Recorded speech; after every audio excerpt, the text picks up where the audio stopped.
Everything is a Souls-like these days, and when a genre becomes watered down, it becomes harder to stand out, unless you're doing revolutionary things, and that's exactly what One More Level is doing with Valor Mortis, both literally and figuratively. After going hands-on with Valor Mortis, a title that we featured on our top 26 of 2026, it shouldn't have a problem capturing attention when it launches. So let's look at what makes it unique and intriguing, what we thought about our time with the game, and areas that will hopefully be worked out by the time Valor Mortis releases next year. Before jumping into the video, I just want to take a quick second to say thank you. I understand that life is busy and that time is valuable. I appreciate you being here, and I hope that you enjoy the rest of the video. Even before discussing the why of Valor Mortis, it's equally as important to discuss the who. Valor Mortis is the new Souls-like being developed by One More Level, the studio behind the Ghost Runner series, and is being published by Lyrical Games. Lyrical Games was founded in 2025 as a counter-argument to where gaming was heading, with live service, free-to-play, and uninspired releases. Lyrical Games is composed of former members of Private Division, Devolver Digital, and Humble Games who have all seen how tumultuous the industry can be, but can also bring their knowledge about how to avoid problems and what can resonate with players. You needn't look farther than their mission statement, which sounds extremely promising.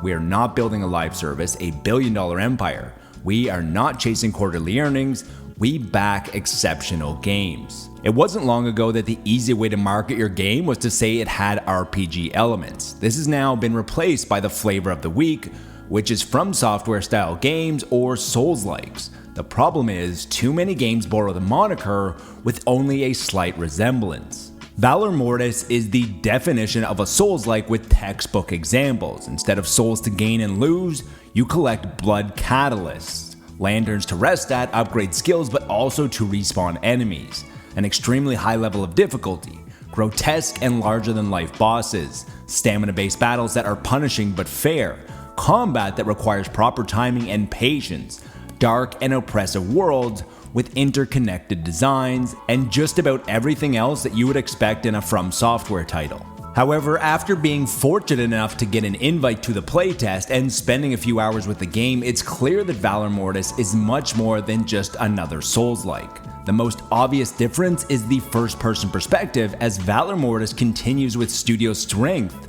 as it provides a much more visceral and immersive experience than your average Souls-like, as decapitations and dismemberments aren't uncommon. One More Level has traded in their cyberpunk blade from Ghost Runner and swapped it with a saber from the French Royal Army.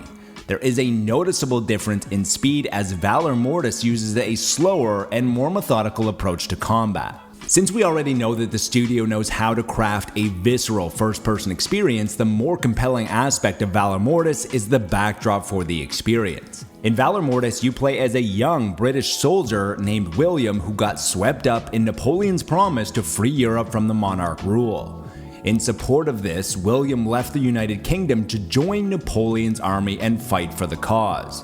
Shortly after enlisting, William meets his demise, but this is not the end, as you find yourself part of the living world once more through the power of Neptoglobin. After becoming reanimated, William vows to uncover the truth in this dark supernatural tale that is interwoven with one of the most important eras of history. William awakens to hear the voice of Napoleon in his head, as well as the power to see events that have transpired on the battlefield. Through the narrative and excellent voice acting, you are immediately invested in William's quest.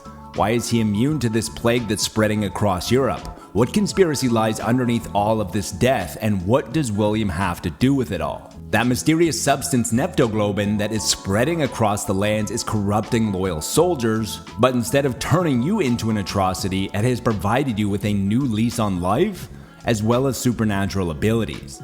Although you begin your quest with a sword and a pistol, you quickly learn how to harness otherworldly powers similar to BioShock, and can now shoot flames from your offhand. The Napoleonic Era and the French Revolution provide a very rich setting that few games have explored. One More Level isn't going for historical accuracy, nor should you want it to. What it does is provide the studio a unique palette to create enemies and craft an interesting narrative. The setting immediately pays dividends as you walk across battlefields that transport you to a different time. Few games have been able to capture this chaos and disorientation. The battlefield was extremely immersive as fog crept over bodies that were littered amongst the destruction. Being as far removed from release as we are with a pre-alpha playtest, this means that Valor Mortis is largely a major work in progress. There might be some minor performance and visual hiccups, but the foundation is solid, which is a good indication for a build this far in advance. Areas that are subject to criticism largely revolve around design choices. There were some disturbing and highly unique enemies in the playtest, but the majority of enemies were infantry soldiers that lacked variety, both visually and mechanically, with similar attack patterns. However, based on the playtest experience, the inclination is there that the final product will offer plenty of variety. One of the immersive aspects was the visceral combat and dismemberment associated with using a blade as your main weapon. Providing a few more finishing animations or even the occasional real-time combat dismemberment would be truly engrossing. The playtest culminated in an epic boss fight which was equally disturbing as it was difficult. Unfortunately, the experience did feel a little flat as it was lacking a score to pair with the grandiose nature of the arena and the battle. I also didn't have any difficulty with timing dodges, blocks, and parries during the entirety of the demo with the exception of the boss. He had some attacks that seemed to lack proper audio and visual cues, and hopefully that will get cleaned up. There were a few areas that required platforming, but they lacked proper identity as I was never sure if I was meant to be there. Finally, it didn't seem fair that damage gets taken during a block. I can understand if guarding against too many blocks whittles down my stamina and then damage could be applied, but with full stamina, taking damage just didn't feel right. The playtest was short and only featured a condensed version of the first level of Valor Mortis, but in just a small sample, it accomplished two things. The first was proving the viability of a Souls-like in first person as the change in perspective translated perfectly, thrusting you into the shoes of the main character and increasing immersion.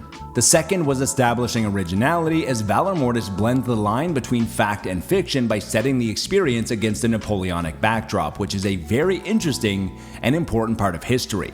It seems like Lyrical Games have stayed true to their mission statement with Valor Mortis showing promise to be an exceptional experience. Once again, thanks for watching. If you enjoyed, subscribe. If you want to help, leave a comment or a like as that will help with the algorithm the most. That's it for this video, and until next time, be good to your fellow gamer, but more importantly, be better to your fellow human.